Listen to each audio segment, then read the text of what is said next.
ফাবাশশারনাহু বিগুলামিন হালিম।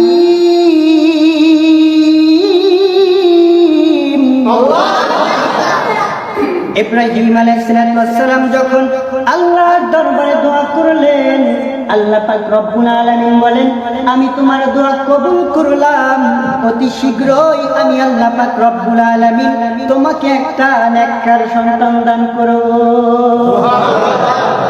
জিবরাইল আলাইহিস সালামকে পাঠিয়ে অর্ডার করলেন, ও খলিল, আমি আল্লাহ আপনাকে সন্তান দিয়েছি, এই সন্তানকে নিয়ে আর বিবি হাজেরাকে নিয়ে আপনার স্ত্রীকে নিয়ে একটা এমন জায়গায় যাইবেন যেই জায়গায় কোনো মানুষ নাই, কোনো ঘর বাড়ি গাছপালা তরুলতা কোনো কিছু নাই, এমন একটা জায়গায় আপনারা যেতে হবে। আমি আল্লাহর অর্ডার। আল্লাহ পাক রব্বুল আলামিনের অর্ডার পেয়ে আল্লাহর খলিল ছোট বাচ্চা শিশুকে নিয়ে স্ত্রীকে নিয়ে ওই মরুভূমির এলাকায় চলে গেলেন। এমন একটা জায়গায় গেলেন যেই জায়গায় কোনো মানুষ নাই, কোনো ঘর বাড়ি নাই, কোনো গাছ নাই, কোনো খাবার নাই, কোনো মানুষের আনাগোনা নাই, এমন একটা জায়গা মরুভূমি আর মরুভূমি। এই মরুভূমির ভিতরে যাওয়ার পরে হযরতে ইব্রাহিম আলাইহিস সালামের স্ত্রী ডেকে ডেকে বলে, স্বামী রে, আপনি আমাকে এখানে নিয়ে আসছেন, এখানে নিয়ে আসার কারণটা কি আমরা জানি না, তবে আপনি আল্লাহর খলিল, আল্লাহর বন্ধু, আল্লাহর নবী, আপনার আদেশের উপরে আমার মন্তব্যর কোনো অধিকার নাই। জোরে বলেন। আমাদের সমাজের স্ত্রীরা হলো কি বলতো, মাত্র এত অপেক্ষার পরে একটা সন্তান পেলাম, তাকে নিয়ে এমন একটা জায়গায় আসলেন যেখানে কোনো কিছুই নাই, এখানে আমরা কি খাবো? এবার আল্লাহ পাক রব্বুল আলামিন আবার অর্ডার করলেন, খলিল, আপনি আপনার স্ত্রীকে আর আপনার সন্তানকে এই মরুভূমির ভিতরে রেখে আপনি এখান থেকে চলে যান। চলে বলেন সুবহানাল্লাহ। আল্লাহ পাক রব্বুল আলামিনের অর্ডার পেয়ে আল্লাহর খলিল এবার ডাক দিয়ে স্ত্রীকে বলে, স্ত্রী, আল্লাহ, আমি এখানে তোমাদেরকে রেখে আমি চলে যাব, একটা মশকির ভিতরে পানি আর শুকনো কিছু খাবার কয়েকদিনের জন্য এটা রেখে এবার স্ত্রীকে বলতেছি, স্ত্রী, আমি এখান থেকে চলে যাব, তুমি আর সন্তান এখানে থাকবে। এবার তার স্ত্রী ডাক দিয়ে বলে, স্বামী গো, আপনার কথার উপরে কোনোদিন আমি কথা বলি নাই, আপনি যা করেছেন কোনোদিন আমি মন্তব্য করি নাই, তবে আজকে একটা প্রশ্ন আমার অন্তরে জেগেছে, মেহেরবানি করে এই প্রশ্নের উত্তর আমাকে দিবেন। আপনি এখানে আমাদেরকে রেখে যাইতেছেন, কয়েকদিনের মাত্র শিশু সন্তান, মরুভূমি ছাড়া আর কিছুই নাই, এই মশকের পানি আর এই শুকনো খাবার শেষ হয়ে গেলে আমরা কি খাবো এমনটাও আমরা জানি না, তবে আপনার কাছে একটা প্রশ্ন গো স্বামী, আমরা এখানে আমাদেরকে যেখানে রেখে যাইতেছেন এটা কি আপনার মনের ইচ্ছায় না আল্লাহর হুকুমে? জোরে বলেন সুবহানাল্লাহ। রহমতে আলম নবী নূরে মুজাসসাম, সাহাবীরা আতর বানায় ওই নবীজির ঘাম, বলো সাহাবীরা আতর বানায় ওই নবীজির ঘাম। চিনো মানো জানো কেমন আমার নবীজি, যাহার পাগল চন্দ্র সূর্য তারকারাজি, বলো যাহার পাগল চন্দ্র সূর্য তারকারাজি, বাবা আরো শুনবানি সুন্দর কাহিনী, জান্নাতের রুমে রুমে লেখা নবীর নাম। জোরে বলেন না মারহাবা। বলেন না ইয়া রাসূলুল্লাহ। আল্লাহ পাক রব্বুল আলামিন জান্নাত সাজাইলেন, জান্নাতের ভিতরে আমার বাবা আদম সফিউল্লাহ কয়, আমি যখন জান্নাতের ভিতরে ছিলাম, আমি আদম সফিউল্লাহ দেখলাম জান্নাতের প্রত্যেকটা ইটে ইটে, জান্নাতের প্রত্যেকটা জানালায় জানালায়, জান্নাতের প্রত্যেকটা গেটে গেটে জান্নাতি হুরদের চোখের ভিতরে, জান্নাতি গিলমানদের চোখের ভিতরে, জান্নাতি গাছের ডালায় ডালায় পাতায় পাতায় আমার দয়ার আল্লাহ, আমার দয়াল নবীর নাম মোবারক দিয়া সাজায়া রাখছে। এই জন্য রসুলের মহব্বতের বিকল্প আর কিছু নাই। জোরে বলেন আছে?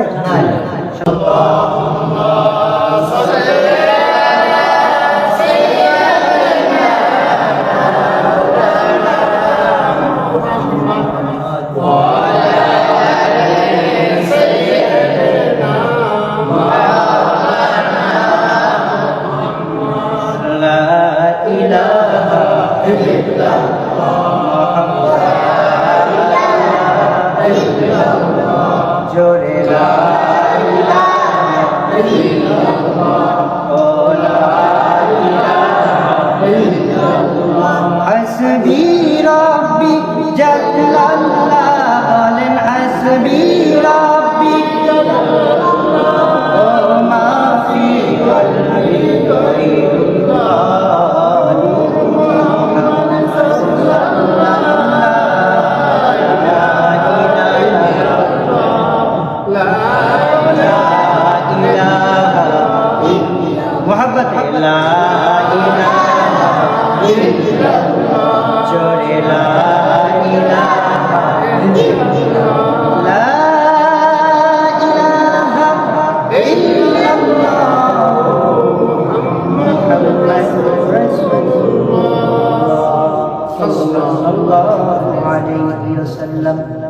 আলহামদুলিল্লাহ। মুআজ্জাজ মেহমান সম্মানিত মুসলিয়ান ইকরাম, সেই মহান আল্লাহ সুবহানাহু ওয়া তাআলার দরবারে অসংখ্য অগণিত শুকর ও সুজুদ যে মহান রব্বে কারীম রব্বুল আলামিন আপনাকে আমাকে দীর্ঘ একটি সপ্তাহ পরে আল্লাহ পাকের ঘরে আল্লাহ পাকের মেহমান হিসাবে কবুল করেছেন। সে মহান রব্বে কারীমের দরবারে সকলেই ইমানি আওয়াজ দিয়ে বলি আলহামদুলিল্লাহ। সম্মানিত হাজরিন, আমরা যেই মাসটি অতিবাহিত করতেছি এই মাসটি আরবিতে নাম হলো জিলকদ মাস। কি মাস? জিলকদ। জিলকদ মাসের পরই আমাদের মাঝে আসতেছেন জিলহজ মাস। এই জিলহজ মাসে আল্লাহ পাক রব্বুল আলামিন তার ওই সমস্ত বান্দাদের উপরে হজ ফরজ করেছেন যাদেরকে আল্লাহ পাক রব্বুল আলামিন ধনী বানিয়েছেন। কি বানিয়েছেন? ধনী বানিয়েছেন। আমরা সকলেই জানি যে ইসলামের কয়টা বেনা? সবাই বলেন কয়টা? একটা জিনিস মনে রাখবেন, কিছু কিছু মজলিসে কথা বললে কোনো সব লেখা হয়, জোরে বলেন হয়। আবার কিছু কিছু মজলিসে কথা বললে আল্লাহর হাবিব বলেন মুখ থেকে তিনি যেই বাক্যটা উচ্চারণ করলো সুবহানাল্লাহ, আল্লাহু আকবার, আলহামদুলিল্লাহ, এটা তিনি মুখ থেকে একটা বাক্য উচ্চারণ করলো না, তিনি জান্নাতে বসে জান্নাতের ফল ক্রয় করলেন। সুবহানাল্লাহ। এখন জান্নাতে বসে জান্নাতের ফল ক্রয় করার দরকার আছে না? আমরা বাজার ঘাটে যাই, গিয়ে বাজার করি, ফল কিনি, এটা খাওয়ার স্থান বাজার? ধরে বলেন বাজার? আমরা কোথায় এসে খাই? বাড়িতে এসে, ঘরে এসে। আল্লাহর হাবিব বলেন যেই ব্যক্তি কুরআন সুন্নাহর মজলিসে গেল ওটা একটি জান্নাতের বাগান, আর ওই ব্যক্তি হলো জান্নাতি মেহমান, ওখানে বসে জান্নাতি ফল ক্রয় করে তিনি তার গন্তব্যে গিয়ে জান্নাতে বসে বসে ওই ফল খাবে। জোরে বলেন সুবহানাল্লাহ। এজন্য দরকার আছে না নাই? তো এই জন্য এই সমস্ত মজলিসে কথা বললে সব আছে। কি আছে? তো পাঁচটা জিনিস ইসলামের বিনা কয়টা? পাঁচটা। এর ভিতরে দুইটা সবার জন্য, এর ভিতরে দুইটা সবার জন্য না। এই দুইটা কি? একটা হলো হজ আর একটা হলো কি? যাকাত। এই হজের মাস সামনে আমাদের আসতেছে। এই মাসেরই 10 তারিখে আমাদের জন্য একটা আনন্দের দিন, ঈদের দিন। জোরে বলেন না সুবহানাল্লাহ। এই যে আমরা কুরবানি দেই, এই কুরবানির ইতিহাস আমরা সবাই জানি, জানি কি না? তারপরেও আমরা কেন আলোচনা করি? এই ছোট ছোট বাচ্চারা আছে, এরা জানে না আমরা কোথা থেকে গরু কুরবানি পেলাম। ঠিক কি না? জোরে বলেন ঠিক কি না? আল্লাহ পাক রব্বুল আলামিন যাকে সবথেকে বেশি ভালোবাসেন, আল্লাহ পাক রব্বুল আলামিন ওই ব্যক্তিকে বেশি বেশি পরিমাণে পরীক্ষা করেন। জোরে বলেন সুবহানাল্লাহ। এই জন্য আমরা আমাদের অনেক সময় আমরা বিপদে পড়ি, অনেক সময় ক্ষয়ক্ষতির ভিতরে পড়ে যাই, অনেক সময় রোগ ব্যাধির ভিতরে পড়ে যাই, তখন আমরা বলি আল্লাহ কি আমাকে ছাড়া আর কাউকে দেখে না? এই কথাটা বলা যাবে? মনে করবেন আল্লাহ আপনাকে পছন্দ করেন, আর পছন্দ যাকেই করে তাকেই আল্লাহ পাক রব্বুল আলামিন বেশি বেশি পরিমাণে পরীক্ষা করেন। আর এই পরীক্ষায় তিনি যদি ধৈর্য ধারণ করতে পারে, আল্লাহ পাক রব্বুল আলামিন তার জন্য ঘোষণা করেছেন তাকে এর বিনিময়ে জান্নাতুল ফেরদাউস দান করবে। জোরে বলেন সুবহানাল্লাহ। এখন জান্নাত চান কি চান না? তাহলে ধৈর্য ধরার দরকার আছে না নাই? আল্লাহ পাক রব্বুল আলামিন নামাজের আগে, নামাজ তো আমরা পড়ি, এই নামাজের আগে বলেছেন ধৈর্যের কথা। কিসের কথা? আল্লাহ পাক রব্বুল আলামিন পবিত্র কোরআনুল কারীমে ইমানদারদেরকে ডেকে ডেকে বলতেছেন, ও আমার ইমানদার বান্দা বান্দিরা, যারা আমি আল্লাহকে মানো, আমার নবীর উপরে ঈমান এনেছো, তোমাদেরকে আমি আল্লাহ বলতেছি, হে আমার ইমানদার বান্দা বান্দিগণ, তোমরা ধৈর্যশীল হও। কিশীল হও? ধরে বলেন কিশীল হও? ধৈর্যশীল হও। তোমরা যদি ধৈর্যশীল হও, ধৈর্যের সাথে তোমরা নামাজ পড়বা, ধৈর্যের সাথে আমি আল্লাহর ইবাদত করবা, ওই ইবাদতটা আমি আল্লাহ পাক রব্বুল আলামিনের দরবারে সঙ্গে সঙ্গে কবুলিয়ত হয়ে যায়। এই জন্য আল্লাহ পাক রব্বুল আলামিন যত পয়গম্বর এই পৃথিবীর জমিনে পাঠিয়েছেন, এর ভিতরে একজন পয়গম্বরকে আল্লাহ পাক রব্বুল আলামিন তার নবুয়তের হায়াতে জিন্দেগীর ভিতরে 10টা পরীক্ষা করেছেন। কয়টা পরীক্ষা? 10টা পরীক্ষা করেছেন।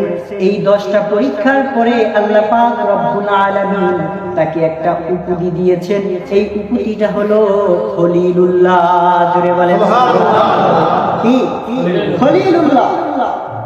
এই নবীকে আল্লাহ পাক রব্বুল আলামিন খলিলুল্লাহ উপাধি দিয়েছেন। তাকে দুনিয়ার জমিনে 10টা বড় বড় পরীক্ষা করেছেন। এই 10টা পরীক্ষায় তিনি ধৈর্য ধারণ করেছেন। ধৈর্য ধারণ করার পরে আল্লাহ পাক রব্বুল আলামিন তাকে একটা উপাধি দিলেন খলিলুল্লাহ। হযরতে জাতির পিতা ইব্রাহিম আলাইহিস সালাম, হযরতে ইব্রাহিম খলিলুল্লাহ, আমাদের মুসলিম জাতির পিতা। আল্লাহ পাক রব্বুল আলামিন পবিত্র কোরআনে ঘোষণা করেছেন, মিল্লাত আবিকুম ইব্রাহিম, এই ইব্রাহিমকে আমি আল্লাহ মুসলিম জাতির জন্য পিতা বানিয়ে দিলাম। জোরে বলেন সুবহানাল্লাহ। এই হযরত ইব্রাহিম আলাইহিস সালামকে আল্লাহ পাক রব্বুল আলামিন 10টা পরীক্ষা করেছেন। 10টা পরীক্ষায় তিনি ধৈর্য ধারণ করেছেন। ধৈর্য ধারণের সাথে আল্লাহ পাকের পরীক্ষায় তিনি পাশ করেছেন। আল্লাহ তাকে খলিলুল্লাহ উপাধি দিয়েছেন। আর আপনার আমার নবী হলো হাবিবুল্লাহ। জোরে বলেন সুবহানাল্লাহ। হাবিবুল্লাহ খলিলুল্লাহর ভিতরে পার্থক্য।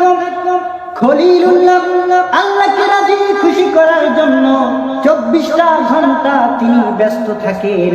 আর হাবিবুল্লাহ হলো তিনি যাকে খুশি করার জন্য স্বয়ং আল্লাহ পাক রব্বুল আলামিন নিজেই তার খুশি করার জন্য সবকিছু করেন। জোরে বলেন সুবহানাল্লাহ। আল্লাহ পাক রব্বুল আলামিন ভালোবেসে মহব্বত করে তার বন্ধুকে হাবিবুল্লাহ উপাধি দিয়েছেন। আর খলিলুল্লাহ তিনি যিনি আল্লাহর হুকুম বাস্তবায়নের জন্য, আল্লাহর খুশির জন্য সর্বসময় ব্যস্ত থাকেন। এই ইব্রাহিম আলাইহিস সালামকে আল্লাহ পাক রব্বুল আলামিন 10টা পরীক্ষার ভিতরে একটা পরীক্ষা বন্ধুরা, আল্লাহ পাক রব্বুল আলামিন তাকে 90 বছর বয়স হয়ে যায়, কিন্তু একটা ছেলে সন্তান অথবা কোনো সন্তান তাকে দান করেন না। যদি কারো সন্তান না হয় বিবাহের পর টেনশন হয় কি হয় না? হয় না? হয়। কত হুজুরের কাছে যাই, ফকিরের কাছে যাই, হ্যাঁ, কত দোয়া করাই যে আমার একটা সন্তান হয় না, কি আফসোস।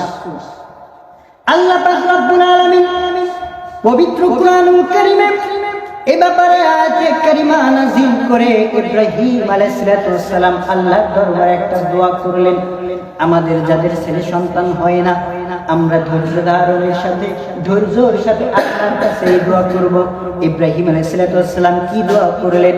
ইব্রাহিম আলাইহিস সালাম আল্লাহর দরবারে দুহাত তুলে এবার দোয়া করতেছেন, রব্বি হাবলি মিনাস সালিহিন। জোরে বলেন সুবহানাল্লাহ। রব্বি হাবলি মিনাস সালিহিন। ও রব্বুল আলামিন, আপনি আমাকে একজন সুন্দর নেককার সন্তান দান করেন, সহনশীল সন্তান আমাকে দান করেন। আল্লাহ পাক রব্বুল আলামিনের দরবারে দোয়া করতেছেন কে? জোরে বলেন, আরো জোরে বলেন কে? তাহলে আলোচনা বুঝতেছেন নাকি? আল্লাহ পাক রব্বুল আলামিন খুব চমৎকার ভাবে আলোচনা করতেছেন সূরা সফফাতের ভিতরে। কিসের ভিতরে? জোরে বলেন, কিসের ভিতরে? এই সূরাটা কোথায় পাবেন? সূরাতুল ইয়াসিন আমাদের সকলেরই পরিচিত, পরিচিত না? আমরা যারা কোরআন শরীফ পড়তে পারি না, এরাও কিন্তু সূরাতুল ইয়াসিন কি নাম শুনছি না? এই সূরাতুল ইয়াসিনের পরেই সূরা সফফাত। এই সফফাত সূরা 24 নাম্বার পারায়। কয় নাম্বার পারায়? জোরে বলেন, কয় নাম্বার? 24 নাম্বার পারায়। 24 নাম্বার পারায় সূরাতুল সফফাতের ভিতরে আমার আল্লাহ পাক রব্বুল আলামিন বলেন, হযরত ইব্রাহিম আলাইহিস সালাম আমার কাছে দোয়া করতেছেন। দোয়া করে এবার আল্লাহ পাক রব্বুল আলামিনের কাছে খুব চমৎকার ভাবে দোয়া করলেন, রব্বি হাবলি মিনাস সালিহিন। হে আল্লাহ, আপনি আমাকে একজন নেককার সন্তান দান করেন। এই জন্য আমাদের সন্তান না হলেও আমরা দোয়া করব কার কাছে? সন্তান চাইবো কার কাছে? আল্লাহ সন্তান দিতে পারে কি পারে না? আমরা আল্লাহর কাছে দোয়া করব। এরপরে আল্লাহ পাক রব্বুল আলামিন ইব্রাহিম আলাইহিস সালামকে একটা সুসংবাদ দিলেন, তাকে একটা নেককার সন্তান দান করলেন। আল্লাহ পাক রব্বুল আলামিন বলেন, আমি শুধু আপনাকে নেককার সন্তানই দান করব না, এই সন্তানকে আমি আল্লাহ নবুয়তি দান করব। সুবহানাল্লাহ। নবুয়তি কি দান করবেন? নবুয়তি দান করবেন। আল্লাহ পাক রব্বুল আলামিন এই সন্তানের নামটাও নিজে রাখবেন। জোরে বলেন না সুবহানাল্লাহ। খুশি না বাজার? একটু মহাব্বতে দুরূদ শরীফ করি।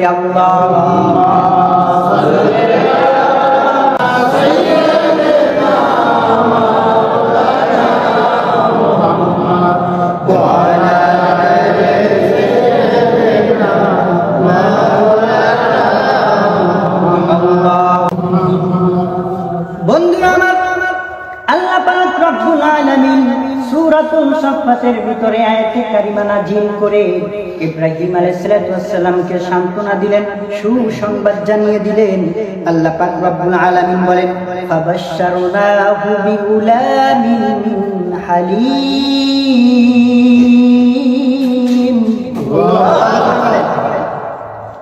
কোরআন শরীফের আয়াতে কারিমার তেলাওয়াত শুনলে আল্লাহু আকবার বলতে হয়। কি বলতে হয়? এই আল্লাহু আকবারের ব্যাখ্যার ভিতরে দেখলাম আল্লাহ পাক রব্বুল আলামিন ওই ব্যক্তিকে 3টা মর্যাদার অধিকারী করবেন, যেই ব্যক্তি অতি উচ্চ আওয়াজে আল্লাহু আকবারের ধ্বনি দিবেন। সুবহানাল্লাহ। এই 3টার ভিতরে আমি একটা বলবো, সময় সংক্ষেপ। এই একটা হলো আল্লাহ পাক রব্বুল আলামিন তার হায়াতে জিন্দেগীর ভিতরে তার রিজিকের কোনো অভাব রাখবেন না। সুবহানাল্লাহ। এই জন্য দেখবেন যারা মসজিদে চাকরি করে, মুয়াজ্জিন, বেতন পায় কম, কিন্তু তার রিজিকের অভাব হয় না। হুজুরদের রিজিকের অভাব হয় না, কারণ তারা দৈনিক কম হলেও 5 বার আল্লাহু আকবারের ধ্বনি দেয়। ঠিক কিনা বলেন? এই জন্য আল্লাহু আকবারের ধ্বনি দেওয়ার দরকার আছে না নাই? যে যত উচ্চ আওয়াজে দিতে পারবেন আল্লাহ পাক রব্বুল আলামিন তত খুশি হবেন। এজন্য বলেন, ফাবাশশারনাহু বিগুলামিন হালিম।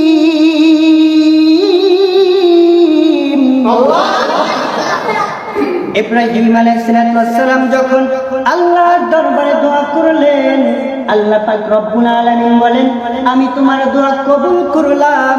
অতি শীঘ্রই আমি আল্লাহ পাক রব্বুল আলামিন তোমাকে একটা নেককার সন্তান দান করব। আল্লাহ পাক রব্বুল আলামিন এই নেককার সন্তান দান করার পরে সন্তান হলো দুনিয়ায় যতীমা যদি দুনিয়ায় সন্তান হয় বাবার থেকে খুশি দুনিয়ায় আর কেউ হয় না, ঠিক কিনা? অনেক আগ্রহের পরে, অনেক অপেক্ষার পরে আল্লাহ পাক রব্বুল আলামিন একটা সন্তান দিয়েছেন। এখন বাবা কত খুশি, বাবা খুশি মনে সন্তান পেয়ে খুশি। আল্লাহ পাক রব্বুল আলামিন ইতিমধ্যে জিব্রাইল আলাইহিস সালামকে পাঠিয়ে অর্ডার করলেন, ও খলিল, আমি আল্লাহ আপনাকে সন্তান দিয়েছি, এই সন্তানকে নিয়ে আর বিবি হাজেরাকে নিয়ে আপনার স্ত্রীকে নিয়ে একটা এমন জায়গায় যাইবেন যেই জায়গায় কোনো মানুষ নাই, কোনো ঘর বাড়ি গাছপালা তরুলতা কোনো কিছু নাই, এমন একটা জায়গায় আপনারা যেতে হবে। আমি আল্লাহর অর্ডার। আল্লাহ পাক রব্বুল আলামিনের অর্ডার পেয়ে আল্লাহর খলিল ছোট বাচ্চা শিশুকে নিয়ে স্ত্রীকে নিয়ে ওই মরুভূমির এলাকায় চলে গেলেন। এমন একটা জায়গায় গেলেন যেই জায়গায় কোনো মানুষ নাই, কোনো ঘর বাড়ি নাই, কোনো গাছ নাই, কোনো খাবার নাই, কোনো মানুষের আনাগোনা নাই, এমন একটা জায়গা মরুভূমি আর মরুভূমি। এই মরুভূমির ভিতরে যাওয়ার পরে হযরতে ইব্রাহিম আলাইহিস সালামের স্ত্রী ডেকে ডেকে বলে, স্বামী রে, আপনি আমাকে এখানে নিয়ে আসছেন, এখানে নিয়ে আসার কারণটা কি আমরা জানি না, তবে আপনি আল্লাহর খলিল, আল্লাহর বন্ধু, আল্লাহর নবী, আপনার আদেশের উপরে আমার মন্তব্যর কোনো অধিকার নাই। জোরে বলেন। আমাদের সমাজের স্ত্রীরা হলো কি বলতো, মাত্র এত অপেক্ষার পরে একটা সন্তান পেলাম, তাকে নিয়ে এমন একটা জায়গায় আসলেন যেখানে কোনো কিছুই নাই, এখানে আমরা কি খাবো? এবার আল্লাহ পাক রব্বুল আলামিন আবার অর্ডার করলেন, খলিল, আপনি আপনার স্ত্রীকে আর আপনার সন্তানকে এই মরুভূমির ভিতরে রেখে আপনি এখান থেকে চলে যান। জোরে বলেন সুবহানাল্লাহ। আল্লাহ পাক রব্বুল আলামিনের অর্ডার পেয়ে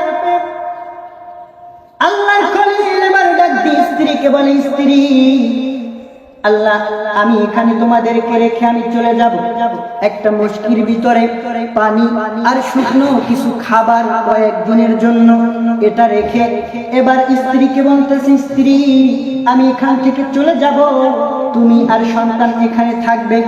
এবার তার স্ত্রী ডাক দিয়ে বলে, স্বামী গো, আপনার কথার উপরে কোনোদিন আমি কথা বলি নাই, আপনি যা করেছেন কোনোদিন আমি মন্তব্য করি নাই, তবে আজকে একটা প্রশ্ন আমার অন্তরে জেগেছে, মেহেরবানি করে এই প্রশ্নের উত্তর আমাকে দিবেন। আপনি এখানে আমাদেরকে রেখে যাইতেছেন, কয়েকদিনের মাত্র শিশু সন্তান, মরুভূমি ছাড়া আর কিছুই নাই, এই মশকের পানি আর এই শুকনো খাবার শেষ হয়ে গেলে আমরা কি খাবো এমনটাও আমরা জানি না, তবে আপনার কাছে একটা প্রশ্ন গো স্বামী, আমরা একা আমাদেরকে যেখানে রেখে যাইতেছেন এটা কি আপনার মনের ইচ্ছায় না আল্লাহর হুকুমে? জোরে বলেন সুবহানাল্লাহ। এবার খলিল দিয়া বলে, স্ত্রী রে, সন্তান যেই আল্লাহ দিয়েছে ওই আল্লাহর হুকুমেই ঘর ছাড়া হয়েছি, আর ওই আল্লাহর হুকুমেই তোমাদেরকে এই মরুভূমির ভিতরে রেখে আমি যাইতেছি। জোরে বলেন সুবহানাল্লাহ। তোমার পরীক্ষা চিন্তা করে দেখেন, সন্তান অনেক অপেক্ষার পরে পেলেন, এবার এই সন্তানকে বলতেছেন, আল্লাহ এই মরুভূমিতে রেখে তুমি চলে যাও, এদের খোঁজ খবর নেওয়ার দরকার। এবার ইব্রাহিম আলাইহিস সালামের স্ত্রী কি সুন্দর চমৎকার ভাষায় উত্তর দিলেন, দেখেন। এবার বলতেছেন, স্বামী গো, যেহেতু আল্লাহ তাআলা বলেছেন আমাদেরকে এখানে রেখে যাইতে, সেহেতু আমি কোনো টেনশন করি না, আমার বিশ্বাস আমার সন্তানকে আর আমাকে আল্লাহ না খাওয়াইয়া মারবে না, যান আপনি চলে যান। এবার যখন সন্তানকে রেখে চলে গেল, এবার ইব্রাহিমের স্ত্রী একদিন পরে মশকির পানি শেষ হয়ে গেল, শুকনা খাবার শেষ হয়ে গেল, এবার তার বুকের দুধও শেষ হয়ে যাইতেছে, সন্তানকে কি খাওয়াইবে?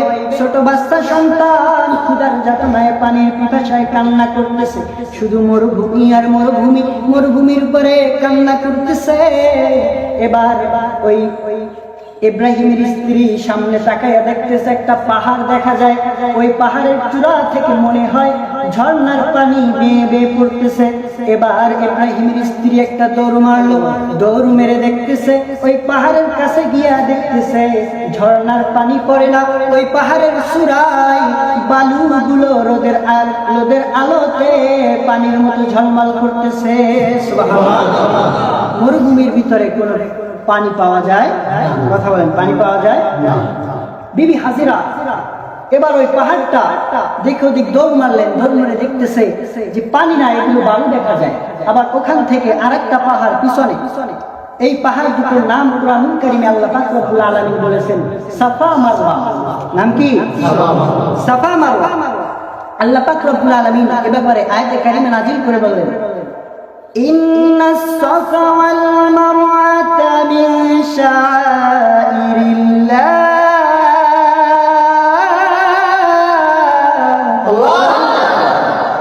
আল্লাহ পাক রব্বুল আলামিনের পাহাড় দুটোর কথা কুরআনুল কারীমে তুলে ধরলেন সাফা মারওয়া। এবার সাফায় গিয়ে সাফা থেকে আবার পিছনে তাকায় দেখার একটা পাহাড় দেখা যায় মারওয়া। ওই মারওয়া পাহাড়েও মনে হইতেছে পানি বেয়ে বেয়ে পড়তেছে। আবার সাফা থেকে মারওয়ায় আর একটা দৌড় মারলেন, মারওয়ার কাছে গিয়ে দেখতেছেন পানি দেখা যায় না, দেখা যায় শুধু বালু ঝকঝক করতেছে। জোরে বলেন সুবহানাল্লাহ। এই জন্য এই যে দৌড়টা মারলেন, আল্লাহ পাক রব্বুল আলামিন তার কুদরতের চোখে এত ভালো লাগলো, আল্লাহ বলতেছেন এই দৌড়টাকে আমি কিয়ামত পর্যন্ত কায়েম রাখবো। যত মানুষ হজ করতে আসবে এই সাফা মারওয়ায় এসে সাইর করা, দৌড় মারা, ওই সমস্ত হাজীদের জন্য আমি আল্লাহ ওয়াজিব করে দিলাম। হাজিরাকে স্মরণ করে হাজিরা এই জায়গায় এসে একটা দৌড় মারতে হবে। সুবহানাল্লাহ। ওই জায়গায় দৌড় দিল। এই যে হাজী সাহেব আছে, দৌড় দিচ্ছেন না, সাতটা দৌড় দিচ্ছে। ওই জায়গায় গেলে দৌড় দিতে হবে, এটা আল্লাহ পাকের হুকুম, ওয়াদা।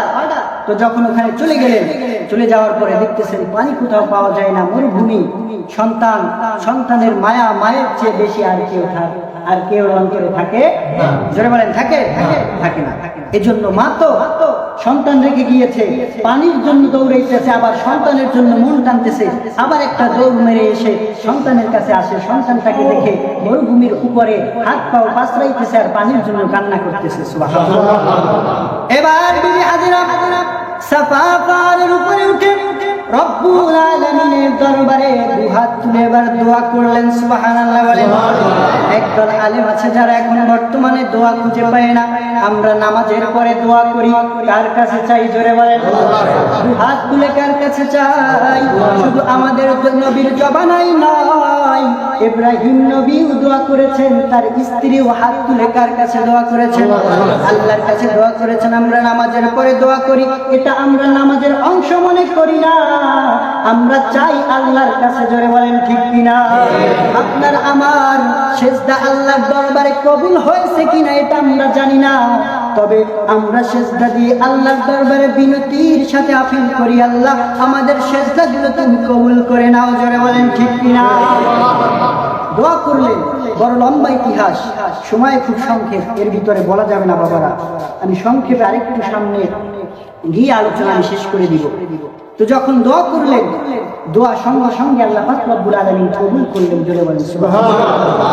আবার সন্তানের টানে সন্তানের কাছে এবার বিবি হাজেরা চলে আসলেন। এবার দেখতেছেন ইসমাইল আলাইহিস সালাম পানির তৃষ্ণায় এবার কান্না করতেছেন, হাত পা এরকম নাড়াচাড়া করতেছেন।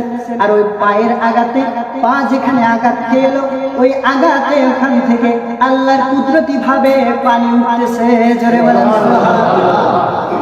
যখন পানি ওঠা শুরু হয়ে গেল, পানি উঠতে দেখে বিবি হাজেরা দৌড় দিয়ে এসে সন্তানকে কোলে নিয়ে চারদিক দিয়ে বালু দিয়ে পানিটাকে ঘেরাও করলেন। আর ঝমঝম বলে, আরবি ভাষা হলো ঝমঝম, বাংলা হলো থাম, মানে কি? থাম। পানিটা এবার উঠতেছে, এবার বলতেছে ঝমঝম মানে পানিটা থাম। আর চারদিক দিয়া বেলা উঠতেছে, এবার বিবি হাজরা বলে এমন পানি উঠতেছে, ওই পানিটা যদি আমি চারদিক দিয়ে ঘেরাও না দেই, আমার মনে হয় সারা আরব রাষ্ট্র, সারা মিশর রাষ্ট্র ওই পানিতে ভরে যাবে। জোরে বলেন সুবহানাল্লাহ। এই পানিটা এখনো আছে না নাই? জোরে বলেন আছে না নাই? এই পানির সম্মানে বাবাজিরা পানি বসে খাওয়া হলো সুন্নাত, দাঁড়িয়ে খাওয়া হলো হারাম। আর এটা এমন একটা পানি, ইব্রাহিম আলাইহিস সালামের সন্তান ইসমাইল আলাইহিস সালামের পায়ের গোড়ার আঘাত লেগে পানি ওঠার কারণে তার সম্মানে এই পানিটা দাঁড়িয়ে খাওয়া হলো সুন্নাত। জোরে বলেন সুবহানাল্লাহ। সম্মান বুঝেননি, তাজিম বুঝেননি? আর আমাদের নবীর তাজিমে যদি আমরা দাঁড়াই তাহলেই হয়ে যায় বেদাত, তাহলেই হয়ে যায় শিরক। জোরে বলেন নাউজুবিল্লাহ। পানি দাঁড়িয়ে পান করা হারাম, আর এই পানিটা বসে পান করা যাবে না, এটা হলো দাঁড়িয়ে পান করা সুন্নাত, আদবে রাসূল। জোরে বলেন সুবহানাল্লাহ। এই জন্য বাবারা এই পানিটা তিনি আটকালেন, আর দিনের বেলায় পানি আসলো, পানি খেলো। বিবি হাজরা বলেন দিনের বেলায় পানি দেখলাম, যখন রাত্র হয়ে গেল, রাতের অন্ধকারে পাখিদের চিরচির কিসমিস আওয়াজ শুনতে পেলাম। জোরে বলেন সুবহানাল্লাহ। পানি চলে এসেছে, পাখি চলে এসেছে। কি চলে এসেছে? পাখি চলে এসেছে। পানি এসেছে, খাবার এসেছে, পাখিও চলে এসেছে। যেখানে খাবার নাই সেখানে পাখি কি আসে না। সংক্ষিপ্ত আলোচনা, আমি সামনে লাগাবো না, ব্যাপক আলোচনা। তো আল্লাহ পাক রব্বুল আলামিনের কাছে দোয়া করলেন পানির জন্য। আল্লাহ পাক রব্বুল আলামিন দোয়া কবুল করলেন। এই ইসমাইল আলাইহিস সালামের মাধ্যমে এই ঝমঝমের পানি আল্লাহ পাক রব্বুল আলামিন জারি করে দিলেন পৃথিবীর জমিনে। আল্লাহর হাবিব বলেছেন যে একটা এই পানিটা ডক্টর সায়েন্সরা গবেষণা করে বের করেছেন, পৃথিবীর জমিনে 1 নাম্বার পানি শেফার জন্য এই ঝমঝমের পানি। জোরে বলেন সুবহানাল্লাহ। এই ঝমঝমের পানি যে পান করবে আল্লাহ পাক রব্বুল আলামিন তার রোগ বিমার থেকে সেবা দান করবেন। আরেকটা পানি আছে, সেটা হলো নবীজির থুথু মুবারক ওই কূপের ভিতরে ফেলেছিলেন। ওই কূপটা রাসূল পাক সাল্লাল্লাহু আলাইহি ওয়াসাল্লাম তার সাহাবায়ে-কেরামদেরকে নিয়ে যুদ্ধে গেলেন। যুদ্ধে যাওয়ার পরে কাফের মুশরিকরা ওই কূপের ভিতরে বিষ ঢেলে রাখছেন। কি ঢেলে রাখছেন? বিষ ঢেলে রাখছেন, যেন এই পানিটা খেয়ে সমস্ত মানুষজন কি হয়ে যায়? মারা যায়। তো ওই কূপের কাছে যখন গেলেন, তখন রাসূলুল্লাহ সাল্লাল্লাহু আলাইহি ওয়াসাল্লামের সাহাবারা পানি পান করতে চাইলেন। পানি পান করার পরে ওই কূপ থেকে পানি পান করতে বললেন। তখন পানি যখন উঠালেন, দেখলেন পানি থেকে অন্যরকম একটা গন্ধ আসে। কি আসে? গন্ধ আসে, এবং পানিটা লবণাক্ত, নুন লাগে। এই নুন লাগা পানি তো খাওয়া যায় না। রাসূলের কাছে চলে আসলেন। রাসূল পাক সাল্লাল্লাহু আলাইহি ওয়াসাল্লাম তার থুতু মুবারক যখন ওই কূপের ভিতরে ফালালেন, সাথে সাথে ওই কূপের পানি মিষ্টি হয়ে গেল। এজন্য রাসূল কি আপনার আমার মতো? জোরে বলেন না। আপনার আমার মতো কোনোদিনই না। আপনার আমার স্যাপ একটু হাতে লাগাইয়া ডলা দিয়ে দেখেন, এর মতো দুর্গন্ধ আর নাই। আর রাসূল পাক সাল্লাল্লাহু আলাইহি সাল্লামের ঘাম মুবারক দিয়া সাহাবীরা আতর বানাইতো। সুবহানাল্লাহ। এইজন্য খুব চমৎকার ভাবে বলেন, রহমতে আলম নবী নূরে মুজাসসাম, সাহাবীরা আতর বানায় ওই নবীজির ঘাম। বলো সাহাবীরা আতর বানায় ওই নবীজির ঘাম। চিনো মানো জানো কেমন আমার নবীজি, যাহার পাগল চন্দ্র সূর্য তারকারাজি। বলো যাহার পাগল চন্দ্র সূর্য তারকারাজি।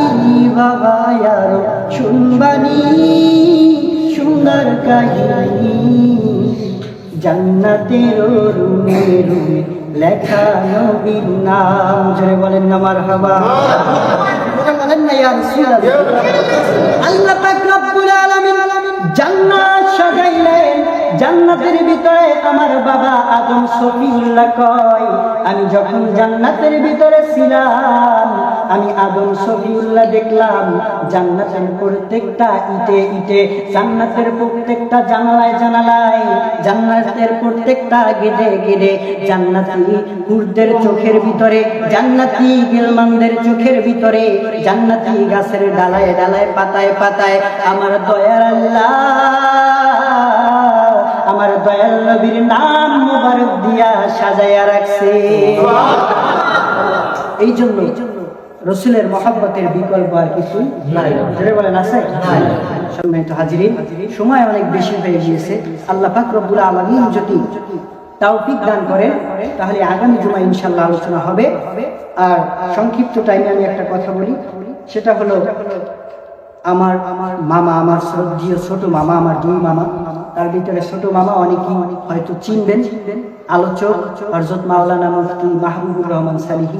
আমার ছোট মামা ওই নারায়ণগঞ্জে ইমামতি করেন এবং ডক্টর কাফিলউদ্দিন সরকার সালি হুজুরের ট্রাভেলসে, ওনাকে ডক্টর কাফিলউদ্দিন সরকার সালি হুজুর বলেছেন, আপনি যতদিন দুনিয়ায় জীবিত থাকবেন, আপনার হায়াত যদি থাকে, সুস্থ শরীর থাকেন, তাহলে আমার ট্রাভেলসে প্রতি বছর হজে যাইবেন। আলহামদুলিল্লাহ, আলহামদুলিল্লাহ।